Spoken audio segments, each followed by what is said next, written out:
ಅಂಬುತೀರ್ಥ ಎಂಬುದು ಯಾವ ನದಿಯ ಉಗಮ ಸ್ಥಾನವಾಗಿದೆ?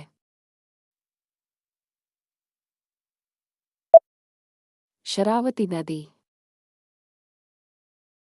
ಕರ್ನಾಟಕದ ಅರಮನೆಗಳ ನಗರ ಯಾವುದು? ಮೈಸೂರು. ಭಾರತ ಸರ್ಕಾರವು ಯೋಜನಾ ಆಯೋಗವನ್ನು ಯಾವ ವರ್ಷದಲ್ಲಿ ನೇಮಿಸಿತು?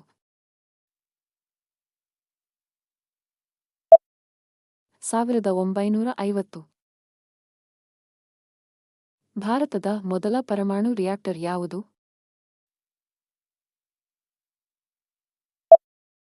ಅಪ್ಸರಾ. ಭಾರತದ ಮೊದಲ ಪರಮಾಣು ರಿಯಾಕ್ಟರ್ ಅಪ್ಸರಾ ಎಲ್ಲಿದೆ?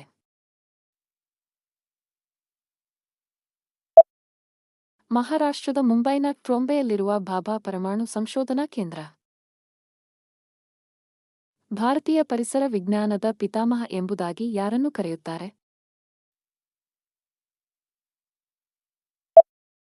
ಪ್ರೊಫೆಸರ್ ರಾಮ್ದೇವ್ ಮಿಶ್ರಾ. ದೆಹಲಿಯಲ್ಲಿ ಕೆಂಪು ಕೋಟೆಯನ್ನು ನಿರ್ಮಿಸಿದವರು ಯಾರು? ಮೊಘಲ್ ಚಕ್ರವರ್ತಿ ಶಹಜಹಾನ್. ಭಾರತದ ಪ್ರತಿ ರಾಜ್ಯದ ರಾಜ್ಯಪಾಲರನ್ನು ನೇಮಿಸುವವರು ಯಾರು? ಭಾರತದ ರಾಷ್ಟ್ರಪತಿಗಳು. ಅಂತಾರಾಷ್ಟ್ರೀಯ ವ್ಯಾಪಾರಕ್ಕೆ ಸಂಬಂಧಿಸಿದಂತೆ ಫ್ಯಾಕ್ಟರ್ ಎಂಡೋಮೆಂಟ್ ಸಿದ್ಧಾಂತ ಎಂಬ ಹೊಸ ಸಿದ್ಧಾಂತವನ್ನು ಯಾರು ಪ್ರತಿಪಾದಿಸಿದರು?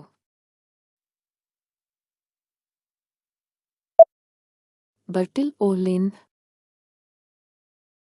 ಯೋಜನೆ ಎಂದರೆ ಕೆಲವು ಸಾರ್ವಜನಿಕ ಪ್ರಾಧಿಕಾರವು ಪ್ರಜ್ಞಾಪೂರ್ವಕವಾಗಿ ಮತ್ತು ಉದ್ದೇಶಪೂರ್ವಕವಾಗಿ ಆರ್ಥಿಕ ಆದ್ಯತೆಗಳನ್ನು ಆಯ್ಕೆ ಮಾಡುವುದು ಎಂಬುದು ಯಾರ ಹೇಳಿಕೆಯಾಗಿದೆ?